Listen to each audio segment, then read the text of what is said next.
America की नई नीतिगत प्राथमिकताओं में स्पेन और ब्रिटेन का आना एक गहरी भूराजनीतिक रणनीति और ट्रंप प्रशासन के असंतोष का परिणाम है।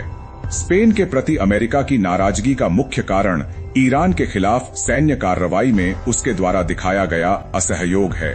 स्पेन ने न केवल अपने क्षेत्र में स्थित महत्वपूर्ण अमेरिकी सैन्य अड्डों जैसे रोटा और मोरून के उपयोग पर रोक लगा दी, बल्कि अमेरिकी लड़ाकू विमानों को अपने हवाई मार्ग से उड़ने की अनुमति भी नहीं दी। ट्रंप प्रशासन के लिए यह केवल एक सैन्य रणनीतिक विफलता नहीं थी, बल्कि उसके अहंकार पर प्रहार भी था। ट्रंप स्पेन को दंडित करके अन्य नाटो सदस्यों को एक उदाहरण दिखाना चाहते हैं।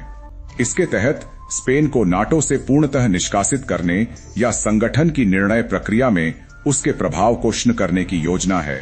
इस कदम का उद्देश्य यूरोपीय देशों को यह संदेश देना है कि यदि वे अमेरिकी सैन्य हितों को प्राथमिकता नहीं देंगे तो उन्हें नाटो गठबंधन की सुरक्षा और प्रतिष्ठा खोनी पड़ेगी।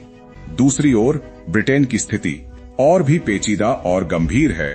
ब्रिटेन को अमेरिका का सबसे भरोसेमंद रणनीतिक साझेदार माना जाता था, लेकिन वर्तमान घटनाक्रम ने इस रिश्ते में बड़ी दरार पैदा कर दी है।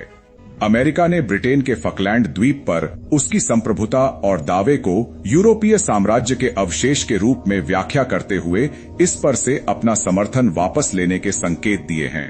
फकलैंड द्वीप ब्रिटेन के लिए केवल एक भौगोलिक भूभाग नहीं है, बल्कि यह उसके राष्ट्रीय गौरव और ऐतिहासिक पहचान का प्रतीक है, जिसके लिए उसने अतीत में अर्जेंटीना के साथ युद्ध भी लड़ा है। अब अमेरिका द्वारा फकलैंड पर समर्थन के पुनर्विचार की बात करना ब्रिटेन को मनोवैज्ञानिक रूप से कमजोर करने का प्रयास है। इसके पीछे का रणनीतिक हित और भी दिलचस्प है। अर्जेंटीना के राष्ट्रपति हार्वियर मिले ट्रंप के करीबी सहयोगी माने जाते हैं। फकलैंड के मुद्दे पर अमेरिका द्वारा ब्रिटेन का साथ छोड़ने से अर्जेंटीना का पक्ष मजबूत होगा और ट्रंप को अपने मित्र की मदद करने का अवसर मिलेगा। इतना ही नहीं, अमेरिका ने इस कदम के माध्यम से फ्रांस, डेनमार्क और अन्य यूरोपीय शक्तियों को भी चेतावनी दी है, जिसके दुनिया भर में छोटे बड़े औपनिवेशिक क्षेत्र कॉलोनियल टेरिटरीज हैं।